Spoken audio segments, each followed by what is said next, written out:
Sejam todos bem-vindos ao canal Escola Dominical Brasil. Meu nome é Vanderlei Claudiano e eu quero agradecer as muitas mensagens que eu recebi aqui no meu canal de melhoras para minha saúde, tá bom?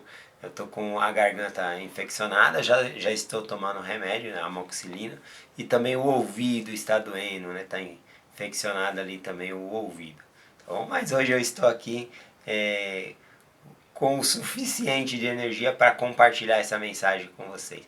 Muito obrigado pelas mensagens e pelas orações de vocês. Eu tenho certeza que eu vou melhorar. Deixa eu ler uma das mensagens que me enviaram a respeito da mensagem de ontem. Quem escreveu essa mensagem aqui foi a Soeli Lima. Ontem eu compartilhei a mensagem sobre o que é a diferença entre uma herança e um legado. A irmã escreveu o seguinte aqui: Bom dia, obrigado por explicar a diferença sobre legado e herança. Não tenho nada para deixar como herança. Vou me esforçar para deixar um legado. Bom, entre a herança e o legado é mais importante. Então, parabéns, irmã, pela sua decisão de se esforçar para deixar aí um legado, tá bom? Para todos que te conhecem, tá bom? Essa mensagem aqui acaba sendo um legado também, um legado de fé para todos nós aqui, né? Isso aqui vai perpetuar gerações. Depois que eu não estiver mais aqui, minha filha vai poder ouvir essas mensagens no YouTube, vai ficar tudo aqui. Isso é um legado também, tá bom? Então, os comentários de vocês vão virar legado também. Olha que interessante, né? Muito interessante isso.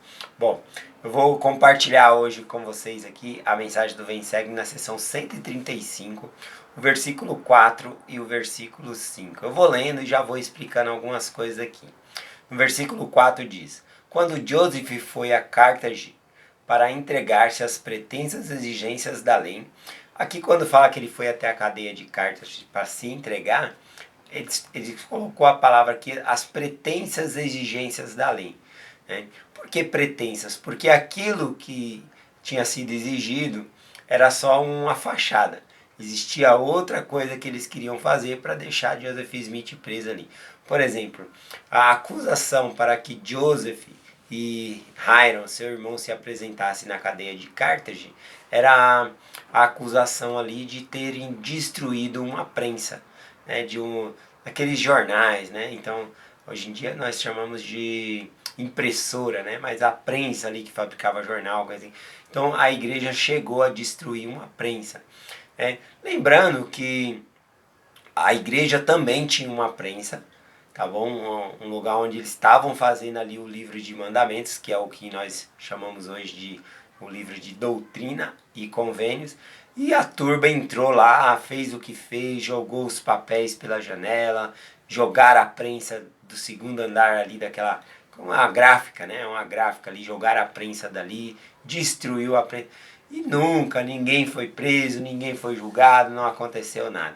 Agora, quando Joseph foi até um jornal com uma carta escrita porque o jornal ele havia quebrado as leis, tá bom?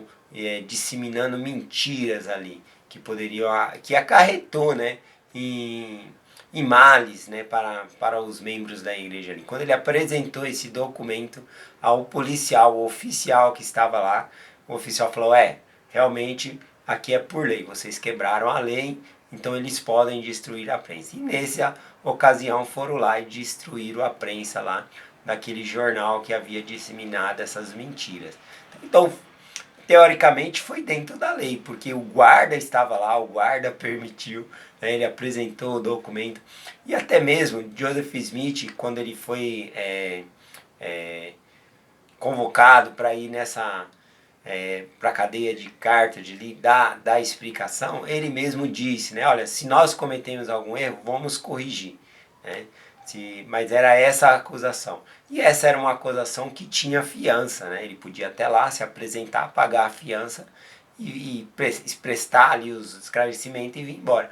Porém, após ele prestar os esclarecimentos dele e pagar a fiança, rapidamente mudaram a acusação, ou em outras palavras, né, pegaram ali e colocaram uma nova acusação ali de que ele havia feito um motim na cidade de Nauvoo, para colocar a cidade de Nauvoo contra os Estados Unidos, e coisa assim. E essa era uma acusação que não tinha fiança. Então teve que manter ele preso ali. Tá bom? Então eles mudaram. Acusação essa que foi provada como mentira após o assassinato de Joseph Smith. Tá bom? Só fazendo essa colocação. Então por isso que ele fala as pretensas exigências da lei. Continuando aqui, ó. 2 ou 3 dias antes de seu assassinato, ele disse: Vou como um cordeiro para o matadouro, mas estou calmo como uma manhã de verão. Como isso é possível, né? Em outras palavras, ele está dizendo aqui: olha, eu sei que eu vou ir e vou morrer, porém, eu estou calmo como uma manhã de primavera, né? Quantos de nós, né, se soubesse o dia da morte ali, que vai morrer daqui 3 dias, né? Vai falar assim: nossa, eu estou preparado para encontrar Deus. Que segurança é essa que Joseph Smith tem? A resposta está no mesmo versículo. Olha a segurança que ele tinha. Por que ele tinha essa segurança? Ele diz assim: vou como um cordeiro para o matadouro, mas estou calmo como uma manhã de verão, tendo a consciência limpa em relação a Deus e em relação a todos os homens. O que nos faz estar preparado a viver com Deus, a ter esse encontro que todos nós vamos ter, é ter uma consciência limpa, de que nós nos esforçamos para guardar os mandamentos de Deus e que nós não ficamos aqui passando as pessoas para trás. Tá bom? Então por isso ele estava calmo, né? Se ele tivesse com culpa no cartório aí, realmente ele estaria apavorado, não ia querer se encontrar com o Criador. Continuando aqui, ele diz assim: vou ver aqui que eu me perdi. Morrerei inocente, e ainda se dirá de mim: foi assassinado a sangue frio. Naquela mesma manhã, depois Hiram preparar-se para partir, partisse para a chacina. Sim, pois assim aconteceu.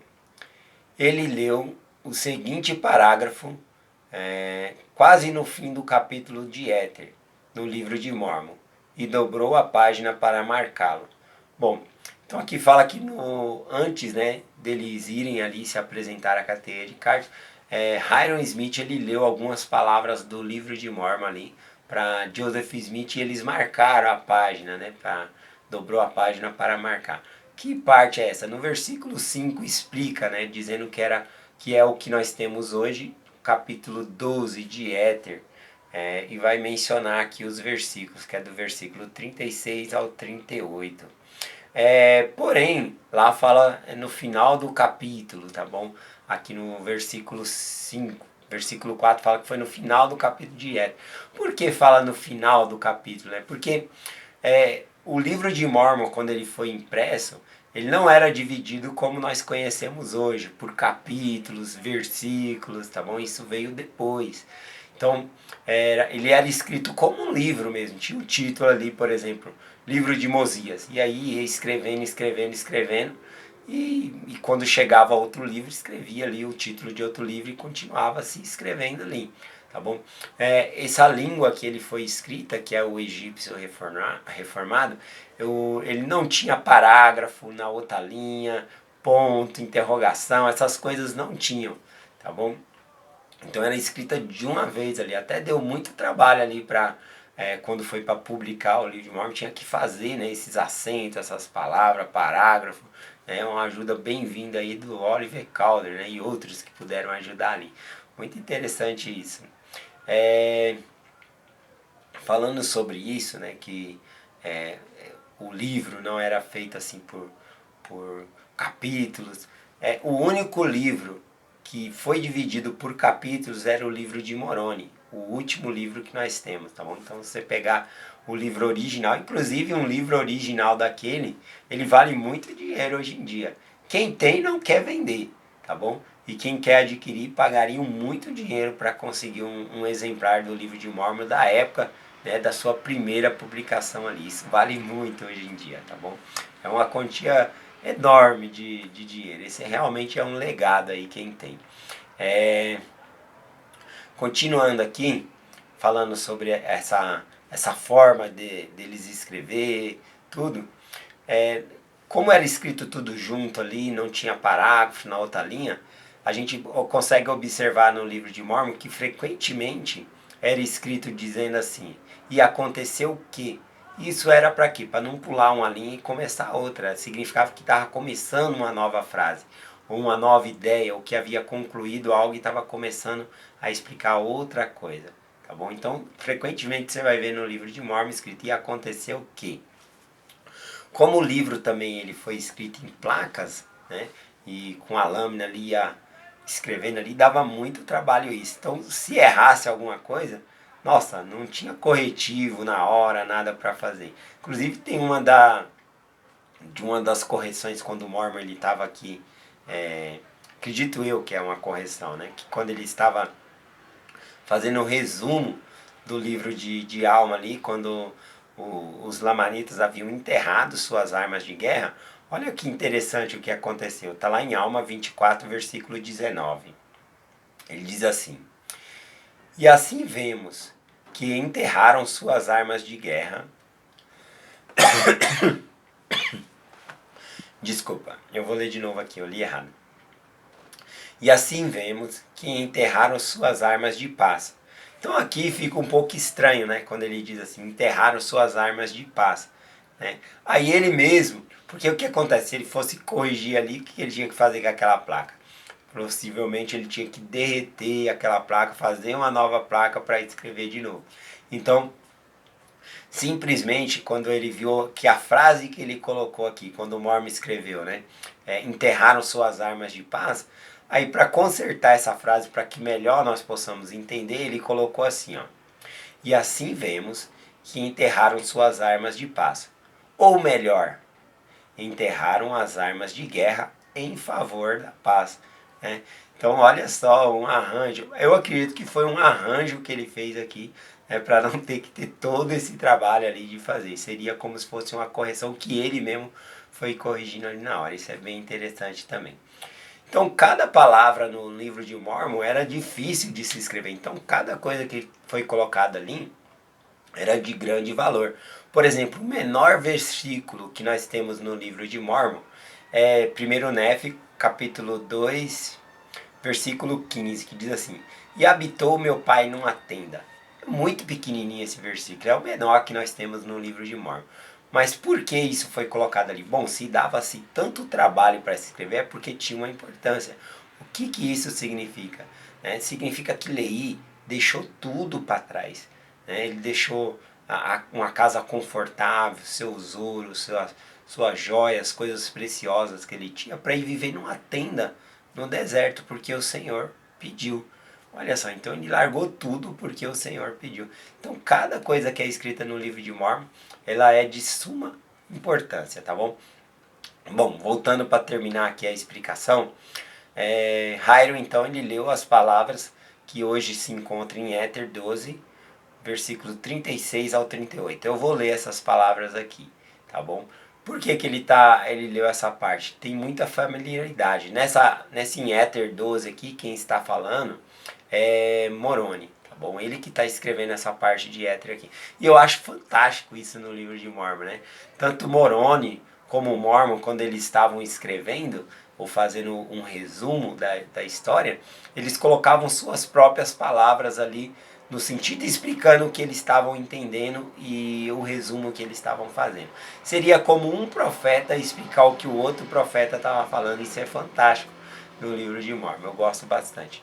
Então, aqui o que está acontecendo em Éter 12, versículo 36 em diante, é a oração de Moroni para interceder pelos gentios, que somos nós, para que nós tivéssemos caridade, tá bom? Porque diz assim, ó: E aconteceu que eu orei ao Senhor, a fim de que ele desse graça aos gentios, para que tivessem caridade. E aconteceu que o Senhor me disse. Quando diz aqui que o Senhor disse a Moroni, tá bom? Não foi uma voz ou uma revelação. Moroni ele viu Jesus Cristo pessoalmente como uma pessoa, e ele conta que com evidente humildade Jesus Cristo falou com ele. E eu imagino Cristo falando com essa evidente humildade, como um homem e outro ali, né? conversando, isso é lindo. Então, dessa maneira, Jesus Cristo disse, né, respondendo à oração de Moroni, se eles não têm caridade, a ti isso não importa. Tu tens sido fiel, portanto tuas vestes se tornarão limpas. E porque viste a tua fraqueza, serás fortalecido, até que te assentes no lugar que preparei nas mansões de meu Pai. E agora eu, Moroni, despeço-me dos gentios, sim, e também dos meus irmãos, a quem amo, até que nos encontremos perante o tribunal de Cristo, onde todos os homens saberão que minhas vestes não estão manchadas com o vosso sangue. Então ele leu até essa parte aqui, Raino dobrou a página e guardou. É bem forte, né? Porque também as pessoas na época de Joseph Smith ali não estavam tendo caridade e foram lá para assassinar ele, tá bom? Bom, então sabemos que Joseph Smith ele selou com o seu sangue o testemunho do livro de Mormon. O livro de Mormon ele é verdadeiro, tá bom? O livro de Mormon é um outro testamento de Jesus Cristo. Bom, isso é lindo. Bom, eu vou terminar então aqui, já que eu estou falando sobre testamento, vou falar sobre o maior testamento que nós temos, o mais importante. Se encontra aqui em Hebreus, capítulo 9, do versículo 15 em diante, diz assim: recebam a promessa e a herança eterna. Versículo 16 agora. Porque onde há um testamento, necessário é que intervenha a morte do testador. Porque um testamento é confirmado em caso de morte, enquanto não é válido, enquanto vive o testador. Então, um testamento, né, uma pessoa que está viva, ela escreve um testamento falando o que ela está deixando para as pessoas. E enquanto a pessoa está viva, aquele testamento ele não é válido, só é válido após a morte daquele que escreveu o testamento. Tá bom? Então, aqui está falando sobre Jesus Cristo. Ele tinha promessas para nós, promessa da salvação, de podermos voltar a viver com Deus, tá bom? Então, ele é o testador, tá bom? E o testamento que ele deixou para nós ser salvos só poderia ser cumprido após a sua morte, como falou aqui. Só tem validez com a morte do testador. Então ele deixou uma promessa para nós e deixou uma herança. E ele morreu por nós, né? Ele pagou ali com todo o seu sangue, todo o seu sacrifício, para que nós pudéssemos ter essa promessa e essa herança.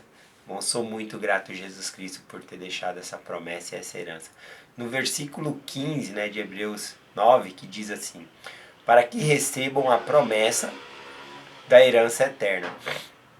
Quando fala aqui para que recebam a promessa aqui é de ser um eleito de Deus, tá bom? É você ser escolhido por Deus. Agora não pense, né? Eu sou um eleito de Deus. Todos nós que pertencemos à igreja de Cristo, nós somos eleitos, tá bom? Os eleitos são aqueles que ouvem a voz do Senhor e aceitam o Evangelho. Então todos que entram para a igreja, eles são eleitos, são escolhidos. Agora não podemos pensar, de hipótese nenhuma, que por sermos eleitos somos melhores do que outras pessoas. O que significa ser um eleito, né? Um escolhido? Ou seja, em outras palavras, por que você é escolhido? Você é escolhido para pregar o Evangelho, para ajudar outras pessoas a ter conhecimento do Evangelho e ter essa salvação também. Entendeu? Então isso é ser escolhido, isso é a promessa, fazer parte desse convênio. E aí a parte que ele fala aqui, a herança é herdar o reino de Deus, ou seja, ter a família eterna, ter toda a nossa família. Então somente com a morte de Jesus Cristo, o testador, que nós podemos ter essa herança e essa promessa. Em nome de Jesus Cristo, amém. Até amanhã.